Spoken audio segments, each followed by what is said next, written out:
Monster Hunter is a bad movie. No one is arguing that. Even I, the Great Godzilla 1998 defender, can't tell you a single positive thing about the Monster Hunter movie.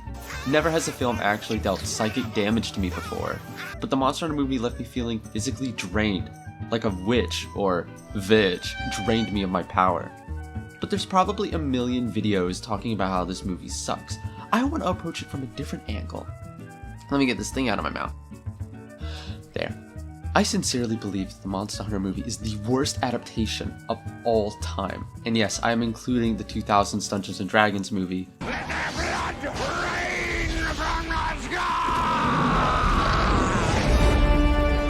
At least those movies took place in their designated settings and were isekais. Without further ado, let's dive in. Monster Hunter is what I'd like to call a veritable gold mine of adaptation potential. You see, when it comes to adapting most books, comics, or games into TV or film, you're often left with an interesting conundrum. Most of the time, these things have stories you need to adapt. The Marvel movies are a great example of this. Almost all of them seek to adapt pre-existing storylines after all. In the best case scenario, you can subvert audience expectations and change up the story in a funny way, like how Mario has to save Luigi instead of Peach in the Mario movie. In the worst case, you turn the Mandarin into some random white dude. However, Monster Hunter doesn't have a specific storyline at all, and even the stories that do exist are just disguised ecological world building. Instead of murder mysteries, we have nature mysteries. Why are these animals migrating? What's the secret behind Nergigante? What's this peculiar scale all about? Monster Hunter doesn't have any storytelling tropes that one would be expected to follow when adapting it to film or TV. So, what you're left with is a world that at the time has been built up for over 15 years. So many locations, so many creatures, ancient civilizations, alluded to royalty and an upper class, fantasy races of many kinds. If you have a good imagination, the possibilities for the stories you could tell are endless. You're given a sandbox filled with toys. The world is literally yours. And instead of anything interesting, we get an isekai that takes place in a boring, sandy desert for the majority of the runtime. It feels criminally lazy. Okay, moving on. Monster Hunter is funny in the way that, well, in my personal opinion, it's just barely mundane enough to be considered not ideal for an isekai. There's no magic, there's no Pokeballs. Besides the existence of hunting as a profession, it's mostly a normal, albeit diverse, medieval-style world. Yet for some reason, it's because the writer was lazy. We have an isekai for a story. And to make matters even more bland, our heroes in question are boring military dudes in camo fatigues. They say that in the army, the pay is mighty fine. They too appear to be in some nameless desert. God, I'm actually wishing that that one leaked story where there was going to be a final battle at LA airport was the real one we got. At least I could stare at gray tarmac instead of light brown sand for a little bit. I think my favorite part about it all is how they managed to make the most boring isekai ever. Imagine being transported to another world and all you see is like a couple monsters, maybe 5 guys and nothing but rocky sandy desert. Imagine if an Amphibia and only got to see a large crappy pond, maybe like Sprig alone. You didn't get to see Newtopia, you didn't get to see Sprig's hometown. You never learned anything of substance in this world besides a perhaps surface level understanding of what's going on. The movie starts with some clever text dissolving to tell us, ooh, we're in the new world. And then proceeds to show us that we're actually not in the new world at all. We're actually in the Great Desert, which is bordered by Loklak City and Valhabar. However, we could be in some totally made-up nonsense location, I suppose, judging by the stupid gimmick sky tower that could have been any of the famous Monster Hunter towers. But no, it's just a random new one for this dumb movie. Why bother to call this place the New World, but then go on to use none of the recognizable locations from the New World? I'll tell you why. It's because Monster Hunter World was the most recent and most popular Monster Hunter. So, we need to use the New World. But deserts are cheaper to film in, so let's just go for some random desert then, shall we? Ergo, we start on these Sand Sailors, ships typically used for raids against Gen Moran. You know, that bigger than a blue whale monster that you can walk on. That's what these ships are built to go up against. But they get their asses kicked by a couple of Black Diablos, I guess, because the plot's gotta get set into motion somehow. You know what? This crappy movie is stressing me out. I think I want my sweet treat back. There we go. Much better. Hey, speaking of Black Diablos, what's up with it being such a prolific big bad in this movie? Were the writers even aware that Black Diablos is specifically a female Diablos in Heat? Something tells me that they don't care. Tony Jaa's character uses a greatsword, probably because greatsword is the most iconic weapon from Monster Hunter. But they made it tiny. I mean, look at it. It's pathetic. I'm guessing they made it so small because they couldn't make a big one that Tony Jaa could wield properly. That's right, this multi-million-dollar movie couldn't do what cosplayers do for hobby and make a prop weapon accurate to the games. Why not give him a sword and shield then? I guess later they give him a bow, but still... That's starting to get off topic. We'll come back to accuracy later in another segment.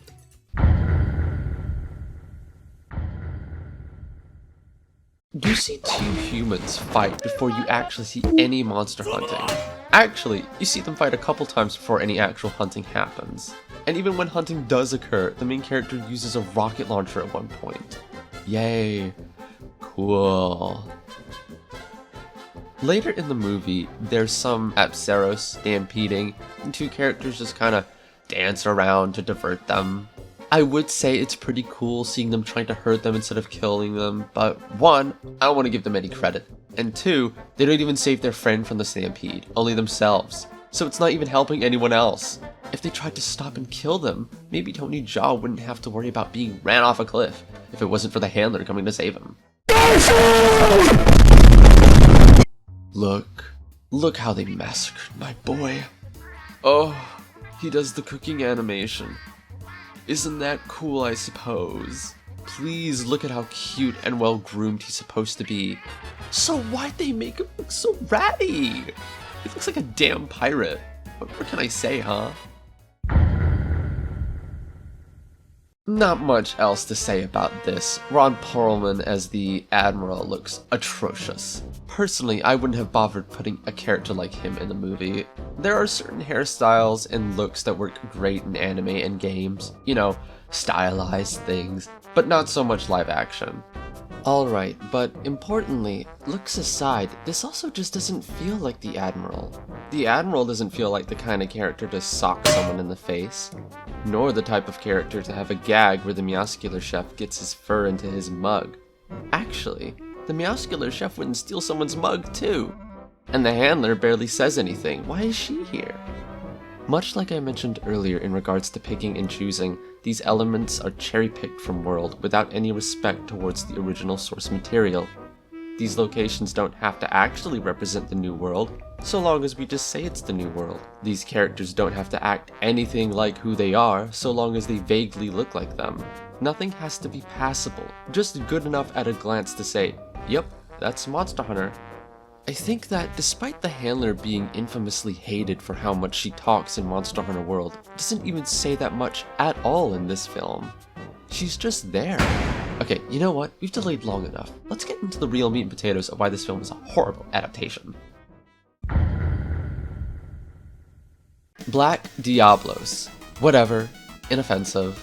Yeah, it's hyper-aggressive, but that's how they're supposed to be. Still weird seeing people get gored by them, but fine, whatever. But what they did to Nurse Scylla is unforgivable. Nurse Scylla is quite possibly the most beautiful spider monster in all of fiction. A bold claim indeed, but look at it! Such pretty vibrant colors. The orange claws and legs are accented by a dark obsidian-like carapace on top, and there are these gorgeous purple crystal-like spires coming out of its back. A large creature that moves with pride and grace, swinging to and fro by spinning silk like a seamster. So what did they do for the movie? Turned her into a generic giant movie spider with dull gray and black colors, made it lay eggs in people, and essentially removed all tact and grace from the original design. They turned her into, well, a monster. The ancients would guard their technology with the most fearsome of creatures, a Rathalos, almost impossible to kill.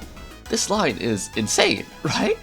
Rathalos isn't even the final boss of the very first Monster Hunter. Monoplos is the final boss of the Village Quest, and then there's Fatalis to contend with still. Fatalis! Yet in this world, I'm supposed to believe that Rathalos are described as nearly impossible to kill? This world is cooked! Do you think that the Hunters Guild rises up in panic at Baroth like he's some gargantuan threat in this world now? Their only weakness is just before they breathe fire. Also, what's up with this? I'm pretty sure this isn't how Rathalos' breath works in canon. They have a flame sac, not a flammable gas sac. I get it, Mr. Anderson, How to Train Your Dragon is peak family animation, but that doesn't mean you should use it for research on this movie. Actually, going back to Black Diablos for a moment, why does she keep hanging out at these dunes? There's no other males around, and there's certainly no cacti either. You know, their main dietary need. Not people, despite what the Monster Hunter movie wants you to believe. She's just here because the script wants her to be here. There's no nest, she's guarding no food, no mates or anything that would make her want to stick around. If it was Nibblesnark, that would make more sense, maybe a Cephadrome. But those guys aren't cool enough, I'm afraid. And adding in some cacti as a prop or in post was too much trouble as well. Speaking of Cephadrome, a positively tiny Cephalos attacks them later, and I do mean tiny. Jagi are bigger than this thing. Look at it. Oh yeah, Gormagala shows up at the end. He's fine, I guess, but something to me feels off about him. Maybe I'm insane, but there's just something not quite right. Not that it matters, as we were. I made a feature-length video, an hour longer than this film even, all about Monster Hunter. I talk about the original soundtrack and all of the composers attached to the first game. I talk about the multitude of spin-off albums that cover a myriad of genres. So what does the Monster Hunter movie do?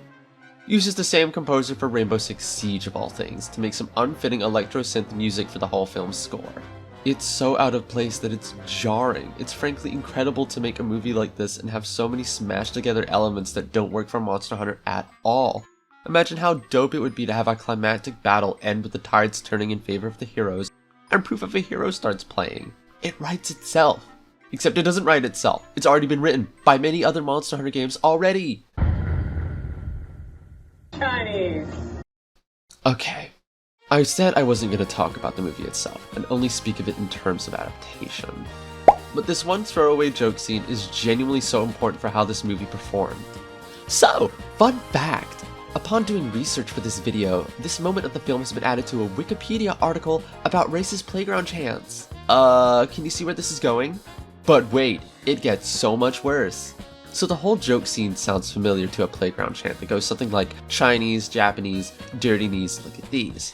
Now, the joke in Monster Hunter doesn't seem racist. After all, MC Jin is Chinese himself, so those knees are in fact Chinese. But it does come a little too close to sounding like that old school racist playground chant. However, that's not even the juicy stuff. If Pacific Rim has taught us anything, it's that the Chinese box office will save your underperforming movie, as long as you don't get your movie pulled out of the theaters. See, when the Monster Hunter movie was shown off in China, you think that they'd do the safe and sensible thing and remove the scene, right? What they actually did was keep the scene in and simply change the subtitles to say something else. There's a sort of ridiculous arrogance in this act. Paul W. Anderson is basically saying, I know this line will offend you, but I believe that not a single Chinese person can also speak English, and will notice if I just change the subs. Naturally, people noticed. The film was removed from circulation completely. A censored version was being worked on overnight, but that too was not allowed to make it to circulation. The event was so controversial in China that it led to a review bomb campaign against Monster Hunter World. Essentially, Paul W.S. Anderson most likely completely alienated Tencent with this event. Monster Hunter would go on to make only a measly $48 million rounded up. The reported budget was $60 million, and that doesn't even account for marketing. So, don't think too hard about that end credit stinger. I don't think we're getting a sequel. Okay, we're at the last and most important segment now. The Monster Hunter movie fails the assignment overall. Regardless of quality or elements it does or doesn't use, it fails on a baseline philosophical level. In Monster Hunter, monsters are a part of a balanced ecosystem. They're cogs in the great systems of the world, like wolves at Yellowstone, or seals in the great kelp forests. They're only monsters in name. In all reality, they're just animals. But the Monster Hunter movie makes them literal monsters, taking the dignity and soul out of them. Diablos is just a mindless killing machine that leaks green pus from its eyes when it gets hurt. Narcissilla swarm like bugs in a horror movie. Rathalos has a literal video game weak spot that the games themselves don't have, by the way. And Gore Magala shows up at the end because he's cool and scary looking. That's all. No alluding to the wheel of life or anything. Something tells me that if Paul W.S. Anderson made Dracula, it'd be devoid of all subtext. It's very impressive to adapt something and somehow take away so much instead of borrowing or rather adapting any of it. God, it's soulless. So I actually had to rewrite the conclusion part once I was done editing all this. I felt that the original didn't capture my feelings sufficiently enough. Yeah, this movie is bad, irredeemable, and not even enjoyable to watch to make fun of. It is a detestable and tiring film that insults its viewer with terrible writing and boring visuals and an uninspired plot. But worse than that, it's an abysmal movie that's also an adaptation of my favorite video game series of all time. There's nothing this movie will give you as a fan of Monster Hunter. I can't even say you get to see HD versions of the monsters, because as I discussed with Narcilla, she's ugly as sin, and Diablos can't be seen without some dude in camo fatigues in more than half of the shots.